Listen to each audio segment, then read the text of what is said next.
The hammer came down wrong, and the nail bent sideways into the meat of her palm before she could pull her hand back. Adelaide Fenwick did not cry out. She looked at the blood welling up along the crease of her thumb, watched it run down into the raw timber she was fitting, and then she picked the hammer back up and drove the next nail straight. She was 6 months gone with a child no one in this territory had asked about with any kindness, and she had learned in the last 2 months that if she stopped every time something hurt, she would never finish this house before winter came down out of the mountains and took the decision away from her. If a woman building her whole life out of nothing with her bare hands is the kind of story that stays with you, stay with this one until the end, because the hardest part of what Addie built was not made of timber at all. Tell me in the comments where you're watching from tonight. I want to know how far one woman's stubbornness can travel. The town of Coldwater Bend had already decided what Adelaide Fenwick was. She was the woman building alone out past the Bishop land, on ground nobody else had wanted because the creek access ran through a stand of dense timber that made the survey difficult. She was the woman whose belly was rounding, while her hands blistered and split. The women at the dry goods counter did not say much to her face. They said it behind her, in the particular hushed voice people use when they want their judgment to travel without their name attached to it. Addie heard enough of it anyway. She bought her nails and her sack of cornmeal, said good morning to a shopkeeper who did not return it, and walked out with her shoulders exactly where they had been when she walked in. At night, when the fire was low and the Wyoming dark pressed close around the half-built walls, she pressed one hand flat against her belly and talked to the child inside her, quiet and steady, the way she wanted her daughter to remember her mother's voice sounding, even on nights when steady was the last thing Addie actually felt. "They think we won't make it," she said into the dark. "I don't need you angry about that. I just need you to remember it. Someday when you've built something worth having, it'll matter to you, knowing exactly who was watching and hoping you'd fail." She had not always been a woman who built things. For 4 years she had been married to Marcus Colton, a Cheyenne businessman with soft hands and a voice that never once rose, because he never needed it to. Marcus did not strike her. What he did was smaller and went on longer. He corrected the way she poured tea. He explained, patiently, exactly how her opinions embarrassed him at dinner parties. He made careful, reasonable arguments until she stopped trusting her own certainty about anything, and by the 3rd year of the marriage, she had learned to ask his permission before she wanted things at all. Then she carried his child, and for a few foolish weeks she let herself believe that might change something in him. It changed nothing.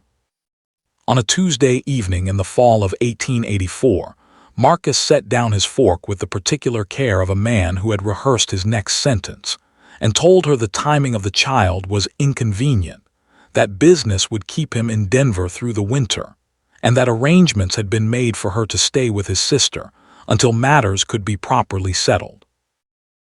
"I'm not going to your sister's house," Addie said. "You're being emotional," Marcus answered. "That's understandable given your condition." "I'm leaving," she said, quiet level, the way he always spoke, because she had learned that the person who kept their voice calm was the person who got believed later. His voice dropped then, just once, into something underneath all his reasonableness. "You're not going anywhere." She left before he woke the next morning. She took exactly half of the household money, because she had counted every dollar of her own father's inheritance that had gone into that marriage. She took the clothes that fit the body she had now, and a small tin box with her mother's photograph inside, and she took her mother's maiden name back onto the road with her, quietly, the way a person sets down something they have been carrying too long. She found the land office in Cheyenne, and 3 days later she found 40 raw acres out past Coldwater Bend that nobody wanted, in a hollow thick with larkspur come spring, with creek access that was difficult enough to keep the price low and keep most men from looking twice. She bought a water-stained building manual from a bin outside a hardware store, read it 3 times on the wagon ride out, and by June of 1885 she was standing alone on that land with a hammer in her blistered hand, teaching herself how a house was made. The manual had been written for men. It assumed a body that could lift a beam overhead alone, brace a wall from both sides at once. Addie worked around what she could not do, and she made mistakes doing it. She reset 2 corner posts after realizing her level readings were off. She tore out a section of green timber that had already begun to bow, and rebuilt it with wood she'd let cure properly first. She dropped a beam across her own foot in the second week, and bit down on her sleeve hard enough to leave marks in the fabric, rather than let the sound carry to the road. She did not ask Coldwater Bend for help. She had thought about it carefully and decided against it, because she understood exactly what help from that town would cost her. It would come with an accounting. It always did. By the first week of August, her walls stood at 6 feet on 3 sides. The ridge beam was the problem that kept her awake 4 nights running, because getting a beam that size up 12 feet alone, with no second pair of hands, was not something the manual had bothered to explain. On the 4th night she sat up in the dark and said out loud, to no one but her daughter, "Gin poles." She built them the next day from scrap timber, tipped the first one wrong and had to reset it. And by the following evening, the ridge beam sat level above her, and she stood beneath it with her hands on her aching back and cried, not from the pain, but from the plain fact of a thing she had built with no one's permission. It was the week after that a rider came out of the tree line at the low edge of her property, sitting his horse with the particular ease of a man who had never once had to be careful about whose land he crossed. Addie was up on the half-finished roof, fitting boards, and she did not come down. "Ma'am," he called up, "state your business." She drove her next nail before she answered. "I might ask you the same thing, seeing as you're the one who rode onto my land uninvited." He was quiet a moment, and when she finally looked down at him, there was something in his face she could not immediately name. It was not quite surprise. It was closer to a man doing arithmetic he had not expected to need. "My name's Weston Bishop," he said. "My family's ranch borders you to the north." Addie set the hammer down slow, and looked at him a long moment before she answered, because something in the way he said it told her this visit was not going to be the last one, and she was already trying to work out exactly what it was going to cost her. Weston Bishop did not ride off after she told him her boundary was legal and none of his family's concern. He sat there a moment longer, looking up at the roof she'd been building alone, at the gin pole rigging still standing crooked at the east corner, at the walls that had gone up without a crew, without a husband, without anyone's blessing. Something moved across his face that was not quite a smile. "That ridge beam went up straight," he said finally. "It wasn't flattery. It was the way one builder speaks to another."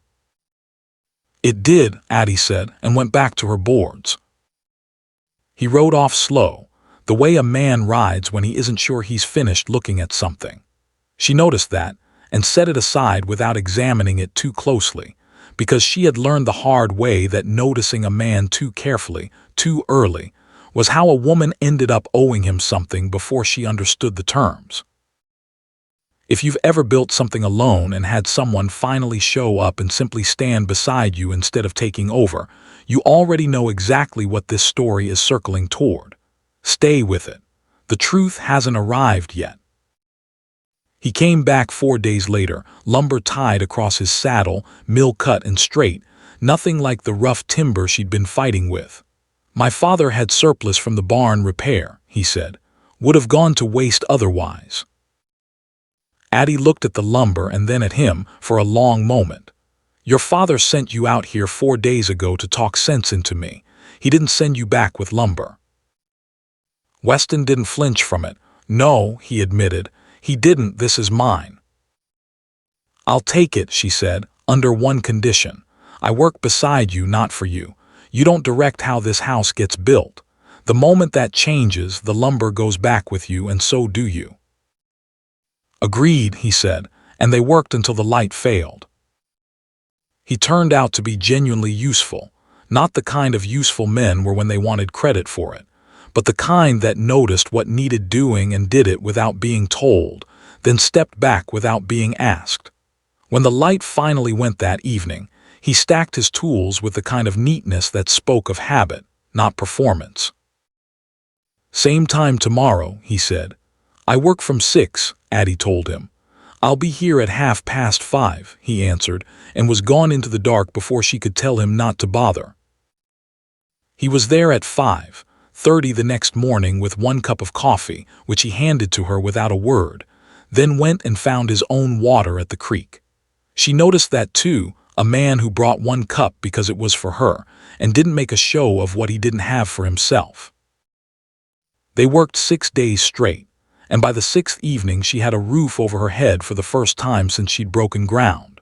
She stood beneath it in the fading light and breathed in the smell of fresh-cut wood and Wyoming air, and felt something in her chest that was not quite pride, but sat close enough to it to make her wary.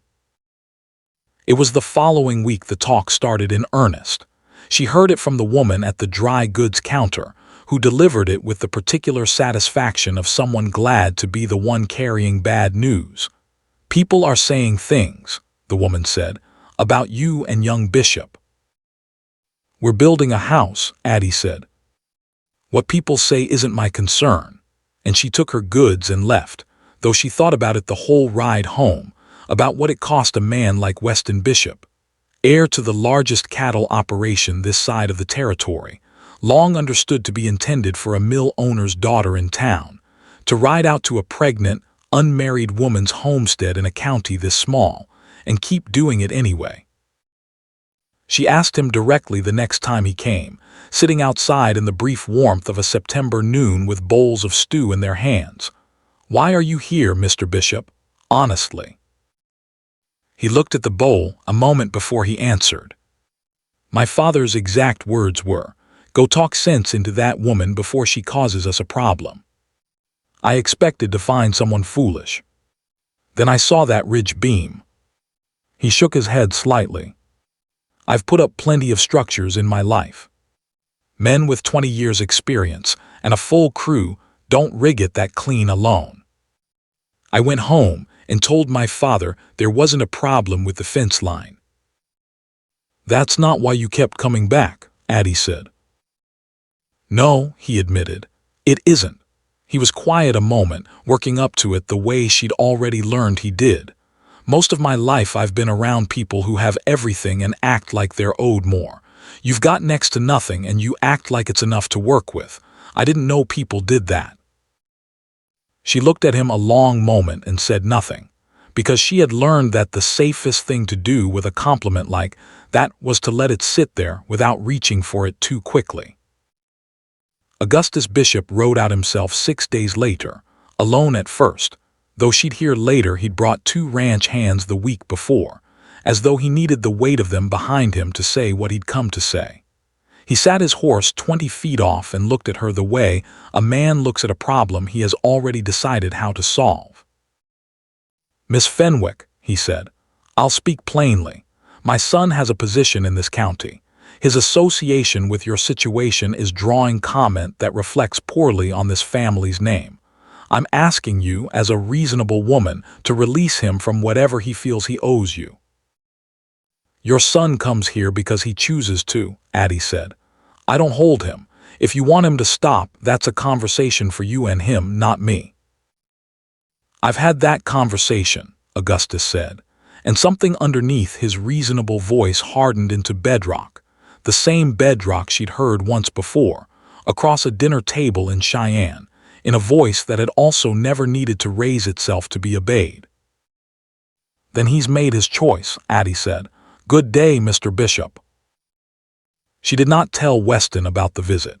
She turned the decision over in her hands for 2 days before she was certain of her reason, not because she thought he couldn't bear it, but because she was not going to be the occasion for a fight between a father and his son that she hadn't started, and didn't require anyone to win on her behalf. It was Weston himself who brought her the harder news. The following Tuesday, standing in the frame of the partition wall, she was building with an expression she hadn't seen on him before. "I heard something from the county clerk," he said. "2 weeks ago, a man came through asking about homestead filings out this way, asking specifically after a woman filing alone." He held her gaze steady. "I should have told you the moment I heard it. I'm telling you now." Addie's hands went still on the timber in front of her. She did not need to ask the man's name. She already knew exactly who was coming, and exactly what he would say when he arrived, and exactly how loudly he would say it to a town that already wanted to believe the worst about a woman building alone. "He'll claim the child," she said quietly, not frantic, just naming the shape of the thing so she could look at it straight on. "That's the only leverage he has left." Part 3. Weston did not wait for her to ask what came next. "What do you need?" he said, already moving toward the door in his mind before his boots had caught up. "A lawyer," Addie said. "Not your family's, someone who doesn't owe your father a thing. There's a man in Cheyenne, Elias Cobb, handles land disputes independent sharp as they come." He paused. "I'll ride with you." "You don't need to." "I know I don't need to," he said. "I'm asking to." She looked at him a long while, searching for the thing underneath the offer the way she searched every board for a warp before she trusted it to bear weight. She still hadn't found it. That frightened her more than Marcus finding her, because Marcus she understood completely, and a danger you understand all the way through is survivable. It was the ones you couldn't yet see the bottom of that kept you up nights. "All right," she said, "find out what you can." If you've ever had to fight for something that was already rightfully yours, you know exactly the particular exhaustion in that kind of fight. Stay through to the end of this one. It's worth it. He came back Thursday with more than a name. Marcus had filed in Cheyenne Family Court, a motion claiming abandonment of the marital home, claiming the child was being raised in an unsafe environment, claiming his paternal rights required the court place Addie in his custody until the birth. The cabin went very quiet when he said it out loud. "He's asking a court to make me his property again," Addie said, looking at her own hands flat on the table she'd built. "That's the whole of what this motion is." "Can he do that?" "He can try." She was already thinking it through the way she thought through every structural problem, from every angle. "The law leans toward a husband with his resources, so I need to give Cobb something that makes my case different from every other one that's looked like it before." She rode to Cheyenne with Weston 3 days later. Elias Cobb turned out to be a small man with ink-stained fingers, and a mind that moved fast enough that she had to concentrate to keep pace with it. He listened to the whole account without once interrupting her, which was already more than most men had given her in 4 years of marriage. "The motion is weak," he said when she finished. "Filed fast and filed sloppy because they expected you to fold before it reached a hearing. What we need is documentation, survey records, construction records, photographs if you can manage them." He glanced at Weston. "And if Mr. Bishop is willing, testimony from someone of standing who can speak to the state of your residence and your conduct." Weston didn't hesitate. "I'm willing." Cobb nodded once.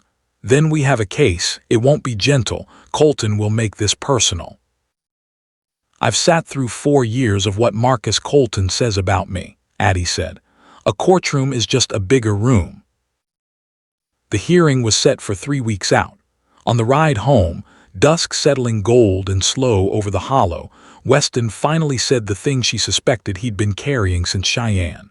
"My father knows I'm testifying.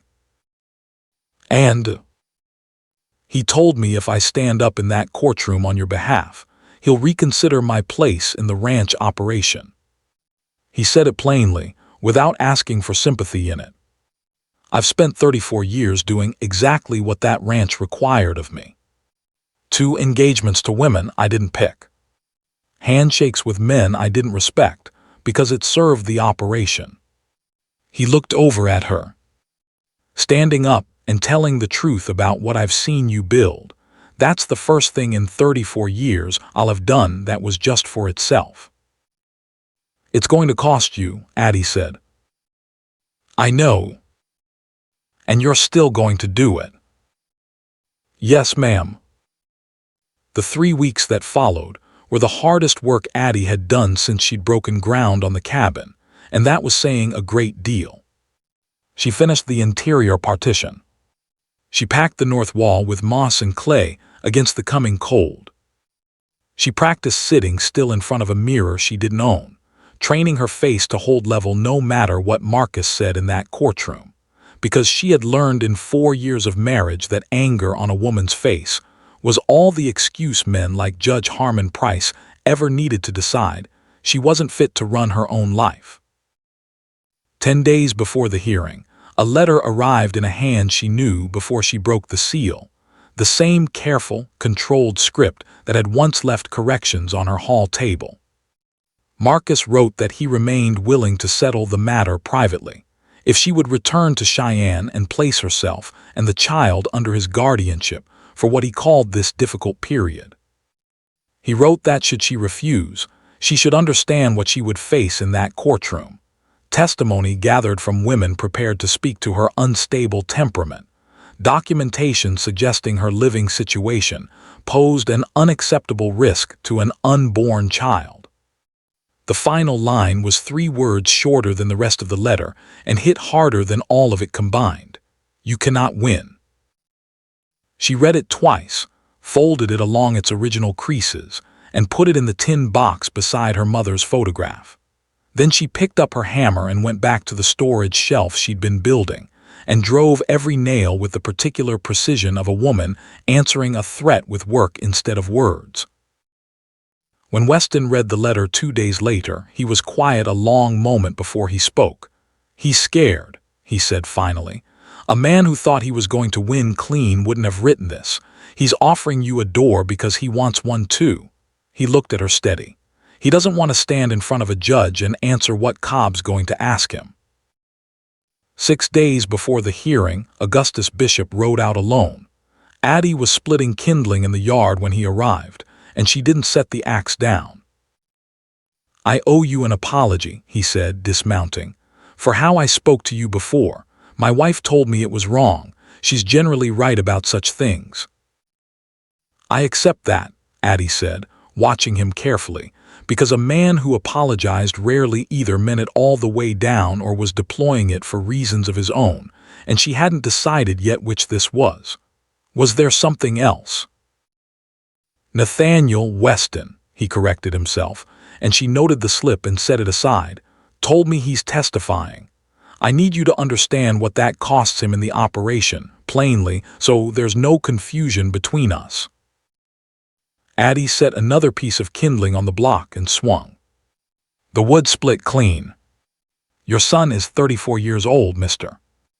Bishop. He's decided to tell the truth in a courtroom. If that costs him something with you, it's a cost he's already weighed and decided he can carry." She swung again.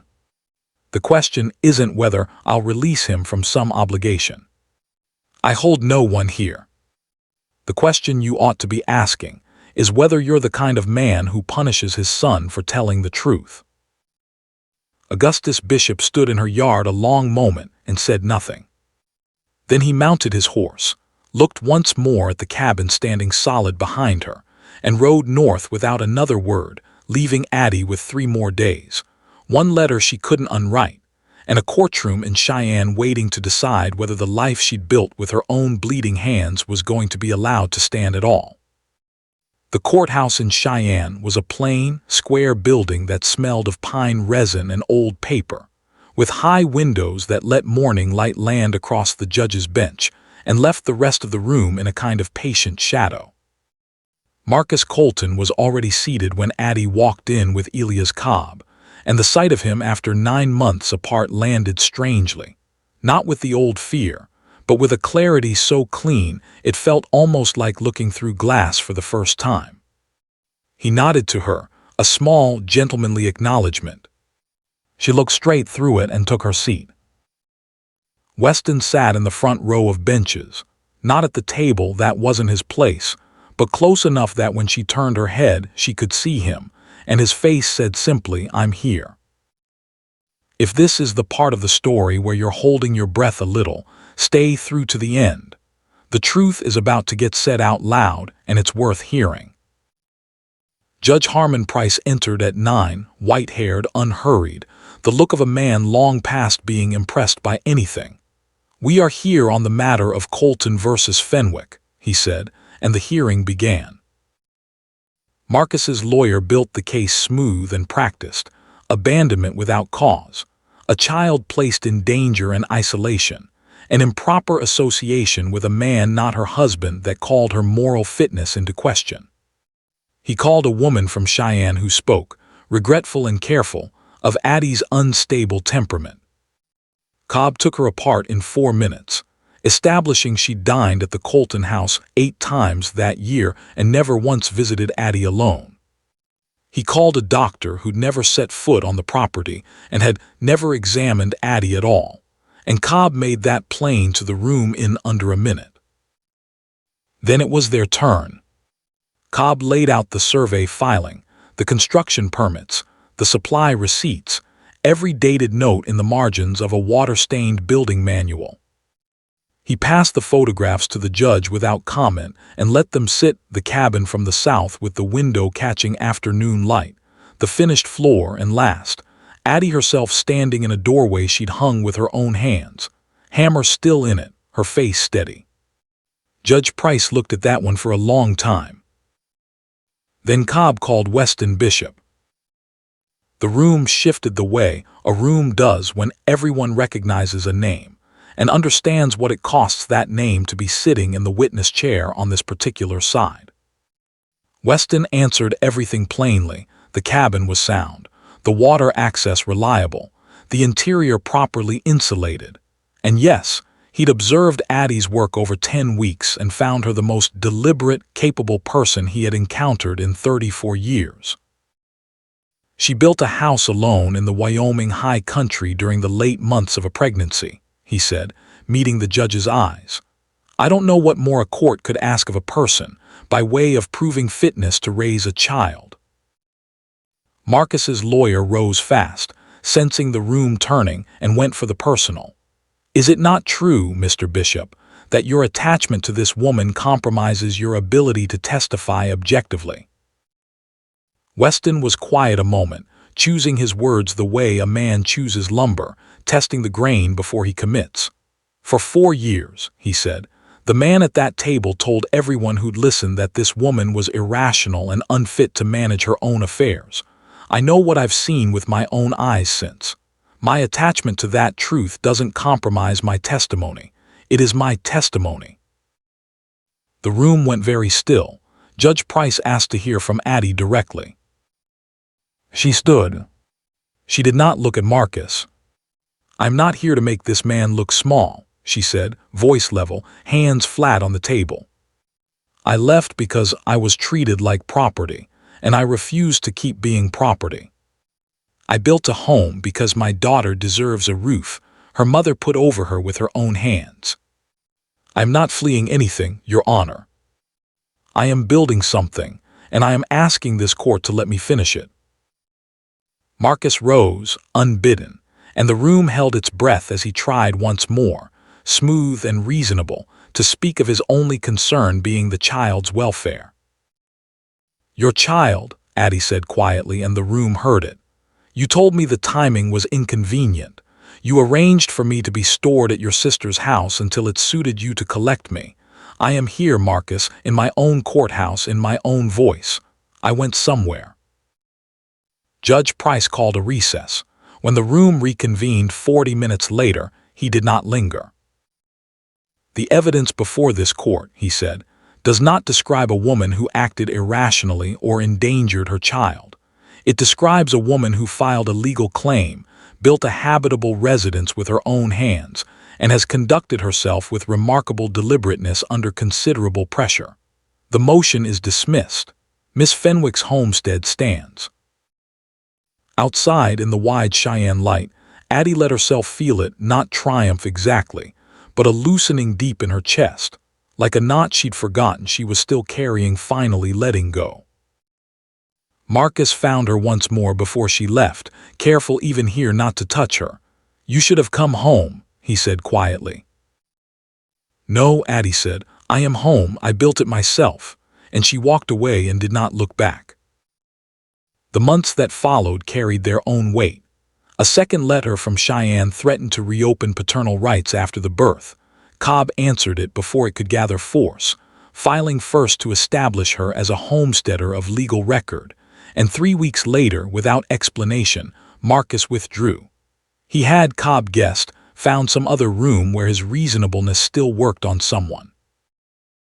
Augustus Bishop rode out one thawed April morning and offered Addie 60 acres bordering her own clear title, no conditions, not as an apology finished, but as one still being paid honestly. "Because you were right," he told her. "The question was never whether you'd release my son. It was whether I'd punish him for telling the truth. I'm trying to be the kind of man who doesn't." That evening, at the table she'd built from leftover timber, Weston asked her to marry him, and she said yes before he'd finished the question, and then made him finish it anyway because she wanted to hear the whole thing said plainly, the way he said everything that mattered. "My name stays Fenwick," she told him. "This land is filed under it, that's what I built. I'm not giving it away." "Nathaniel Weston Bishop, husband of Adelaide Fenwick," he said, working it out loud. "That'll do fine." They married in May in the yard, the barn standing solid behind them, the creek running full with snowmelt. Their daughter, Charlotte, was born that autumn in a bed Addie had built with her own hands, and when Weston held her for the first time, all the careful composure he'd worn for 34 years simply came apart, and he looked, for once, like exactly what he was, a man who'd stopped hoping for something so long ago he'd forgotten he was still hoping.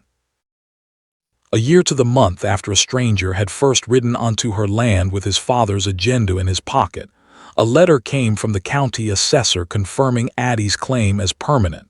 Fee simple title, no motion pending, no husband's name attached, nothing left to take.